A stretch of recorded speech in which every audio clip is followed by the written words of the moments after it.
All right, cool. So real fast, looking at Canton Coin's price action. In the last video update, we went into detail and we talked about how buyers and sellers were trapping each other at this institutional dark pool. Since that update, we've had a beautiful retest just to show you guys the level of accuracy that these dark pools have in this community. It's so crazy, where we touched on all of these areas where sellers were defending this dark pool. And we mentioned that if we want to see any higher prices on Canton Coin, we need to see the 14801 dark pool turned into a support. And we need to see buyers aggressively break above it, turn it into support and trap sellers. And that happened over the weekend on Saturday. All right. So with that being said, if we want to see this momentum prevail, we now have 2 to 3 areas of interest that we need to see buyers respect and keep price above. And so the most immediate level is obviously, of course, the dark pool at the 14801, where we have had that bullish retest. And as of time of recording this particular video breakdown, we are seeing buyers defend this area. But one thing that I am paying very close attention is that the defense by buyers is not turning into more aggressive buy volume that is able to break all of the sellers that are clear as day, defending at that 15.5 cent level. Where if we zoom out, we can see that sellers have been passively defending this area in previous PA areas. So it's almost acting again as a resistance.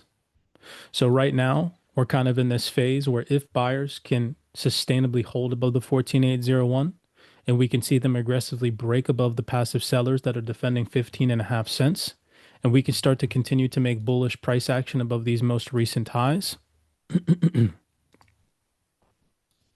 we can stay above the 14801, I'm expecting a more formal recovery up into maybe like 16 to 16.5 cents before we start to look at any higher targets, right? So for now, that would look something like this. And again, we're on the 15-minute time frame, mind you. So first bullish scenario, if this momentum continues, would be defense thrown up at the buy dark pool. Buyers becoming aggressive, making higher highs and higher lows from that retest, and then continuing with the overall bullish schematic, breaking above these sellers, hopefully turning into a sell squeeze and taking price slightly higher. Or price just continuing from where we're currently trading at now, breaking above these most recent highs, turning seller stop losses into more buy volume, and taking price higher. If these two things don't happen, and we start to see the opposite of what I'm about to touch on, which is we see the most recent touch of the dark pool break, and we see the dark pool turn again into a resistance, that is going to be a case for concern. The next level and area of interest beneath that, where we could see buyers defend, of course, is going to be the next based following suit, which puts us back beneath the dark pool at around 14 cents. So if the current dark pool does not hold as a support, sellers are able to continue to passively defend the 15.5 cent range from up here, break the dark pool aggressively, turn it into a resistance. That would open the door for a retracement of this previous bullish leg from A to B, putting us back down at around 14 cents. If that threshold is broken, the next bearish target is going to be the base after that, coming in at roughly 13.5 cents.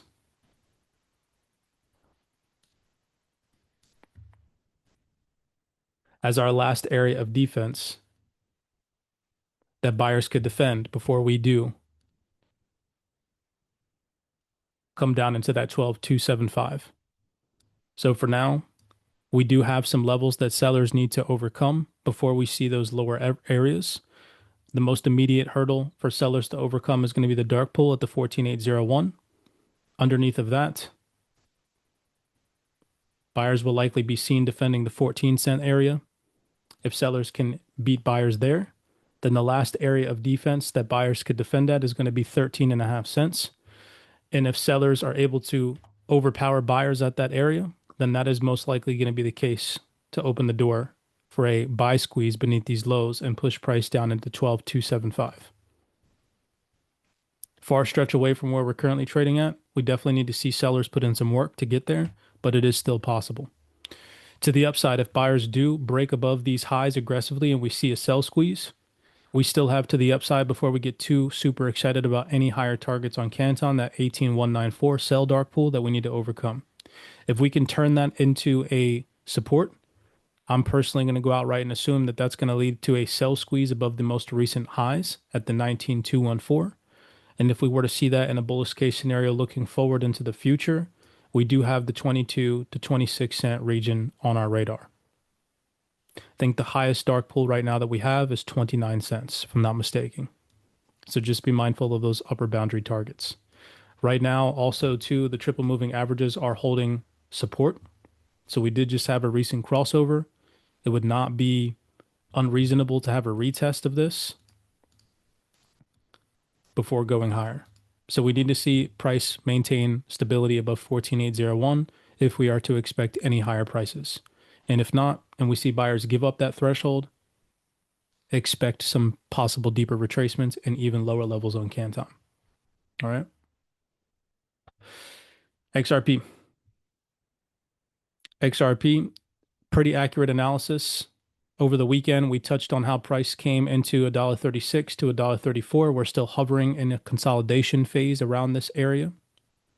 Same levels to be mindful of to the downside over the weekend. On Saturday, price did make an attempt to run down into 127. Buyers absorbed those sellers and were able to push price back up into $1.36, but buyers were met with seller passively defending this area, as you can see here. This buyer got trapped, passively defensed, sellers defended this area, pushed price action back down into the $1.34 dark pool. Right now, if $1.34 does not start to act as a support and we start to see it act as a resistance, that could open the door for a revisitation of this most recent Wicks low, which comes in at $1.30. If the $1.30 threshold breaks, it's likely going to result in a buy squeeze that's going to take price straight down into $1.27 as our next and most immediate bearish target. Underneath $1.27, if the momentum does not stop there, that would be a case for concern and could open the door for deeper retracements down into $1.11. Far stretch away from where we're at, we definitely need to see sellers overcome these two hurdles, but still possible. To the upside. First scenario, of course, will be if buyers can defend $1.34, we can break out of this consolidation and start to see higher highs and higher lows. We can turn $1.34 and $1.36 into support. That would open the door for a revisitation of where we had the triple moving average crossover and the sell wall. Defend price at $1.43, specifically 143,802. Where you can see here previously, we had buyers trying and making an attempt to absorb sellers. Sellers became aggressive, broke that support, then turned it into a resistance. Buyers got trapped. Sellers then continued to suppress price beneath. We need to see price aggressively break 43802 or 143,802. Preferably get a nice retest where we see sellers get trapped at that level, and then we can start to discuss possible higher prices. The next dark pool to the upside is $1.62. So for intraday trades, if we can see buyers prevail above $1.34 to $1.36, considering I'll be trading XRP this month, I'll be looking for some nice buy scalps into $1.43 if these levels can continue to act as intraday support. Above $1.43, I'll be looking for some nice buy scalps into 162, and we'll take that level by level. To the downside, if $1.34 does not hold, I don't honestly think I'm going to be looking for sell scalps down into $1.27. I think I might wait to see if buyers defend $1.27 or not. So I probably won't look for trades until we get to $1.27 if we do. And only then will I start to look for positions where if buyers can start to absorb sellers on the lower time frame, we can start to make delta helds, higher highs and higher lows. I'll start to look for buy scalps and a formal and a possible recovery back to the upside. And if not, I will start to look for sell positions if $1.27 breaks and we start to see lower lows and lower highs. I'll start to look for sell scalps down into lower territory. All right. Right now, that is what I'm seeing. The total cryptocurrency market cap still hovering in this massive consolidation, which likely means, even though this is not friendly for our portfolios, it's actually a pretty good thing that since the war started and with everything being considered, we've held pretty stable in crypto, right? Which means that, think about it, if since February we've seen a war announced, we've seen fears of yen intervention trades, we've seen all these crazy headlines, and this is all the price action that we've gotten. That means to go lower, we need to see something much worse, right? So be cognizant of that. If we are going to go lower, it is likely going to be some much worse announcement compared to what we've already seen, considering that the most recent worst announcement has been a war. You can only imagine what would take us lower in crypto. So just be mindful and prepared for that. It would need to be something like, remember, we had those rate hike commentary comments being made, thrown around last week. So if we saw stronger labor market data this week that pushes back rate cut expectations, if we saw, any interventions, any kind of crazy headlines or anything like that, it's going to need to be something major to take us below this consolidation. So with that being said, my previous analysis still stands. As long as we can hold above 2.3 trillion, I'm expecting higher prices and a formal recovery, at least back into 2.6 to possibly 2.8 trillion, rekindling some of this massive downwards momentum that we saw since the beginning of the year. And if not, and we see buyers give up the $2.3 trillion threshold and sellers start to prevail beneath it, the first bearish target is going to be a revisitation of the base at around 2.05 trillion. If buyers give up that level, expect a buy squeeze beneath lows. The next institutional dark pool beneath 2.05 is 1.84. All right.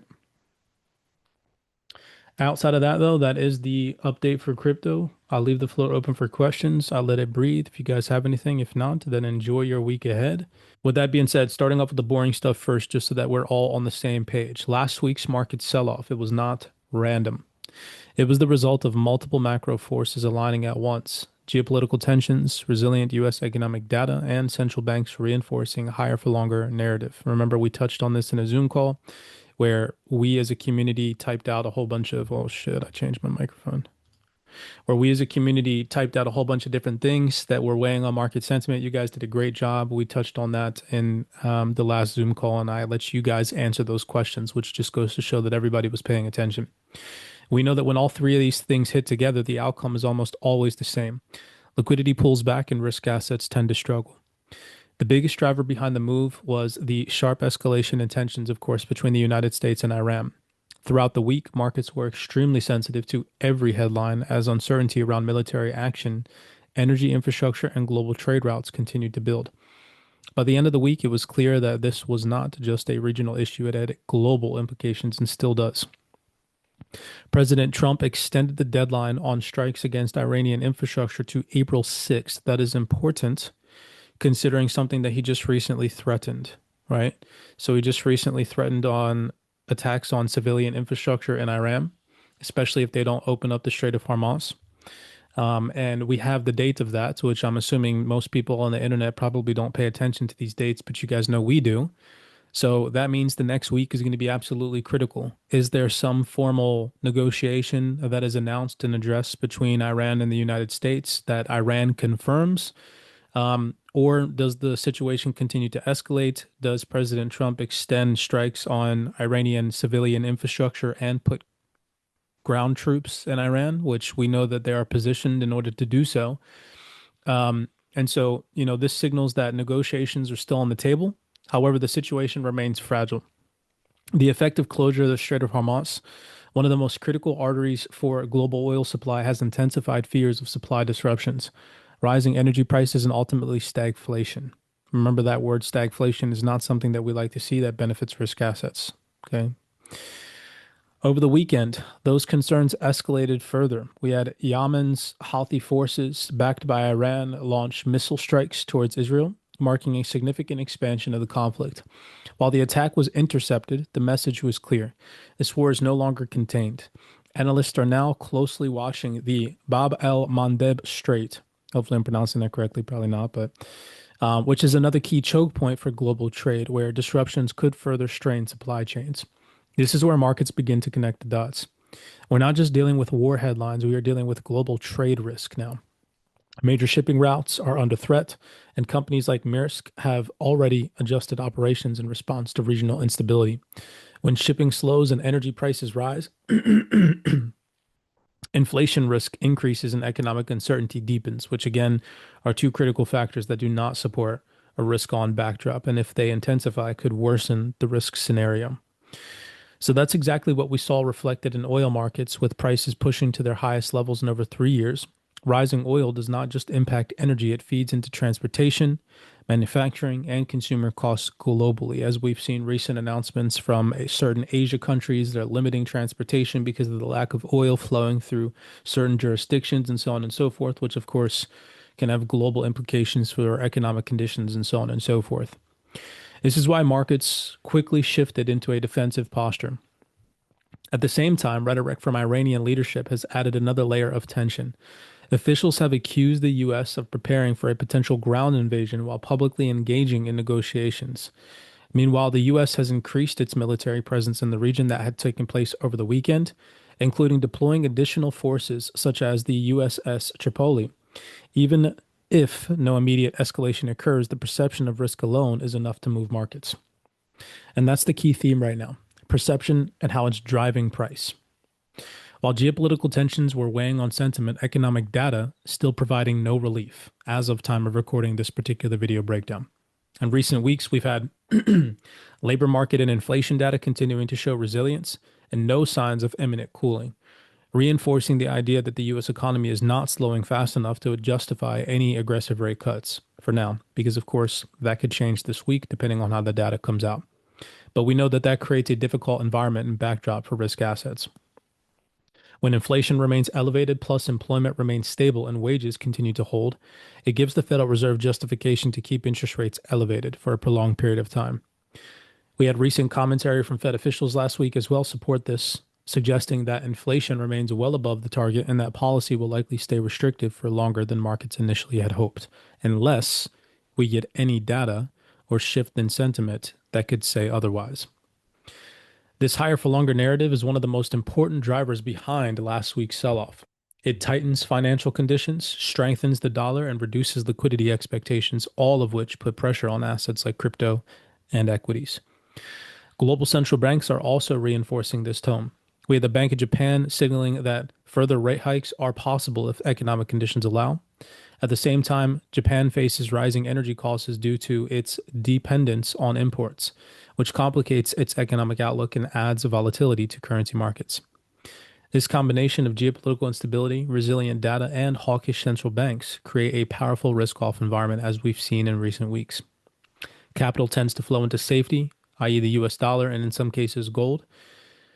Liquidity tightens and risk assets tend to move lower. So looking ahead into this week, the market remains highly sensitive to headlines. If negotiations between the United States and Iran show clear progress, or if it becomes evident that military escalation will be avoided, those are our two primary headline objectives right now that we need to see for a freaking risk off or a risk on rally. Is if Iran confirmed that there were ongoing negotiations and that those negotiations were leading to some formal progress to de-escalate the war, or if Trump came out and said that they're not looking to put boots on the ground and that at the end of the day it was just a show of force, then we could see a relief rally across risk assets. On the other hand, any confirmation of ground operations or further escalations like attacks on civilian infrastructure could definitely trigger an even deeper flight to safety. And that, of course, would spiral into a further risk-off backdrop. This week is also packed with key economic data that could shape expectations around monetary policy. The March jobs report will be a major focal point, with expectations for modest job growth and a slight uptick in unemployment. Other releases, including ISM manufacturing, retail sales, JOLTS job openings, and various regional manufacturing indices, will provide further insights into the strength of the economy. Labor market data will be our primary focus. If we begin to see signs of cooling without tipping into recessionary territory, It could give markets the confidence that they need to start to price in rate cuts again later this year. That would be a key ingredient for any sustained recovery in risk assets. However, on the flip side, if data continues to show resilience, it will reinforce the Fed's current stance and keep pressure on markets most likely.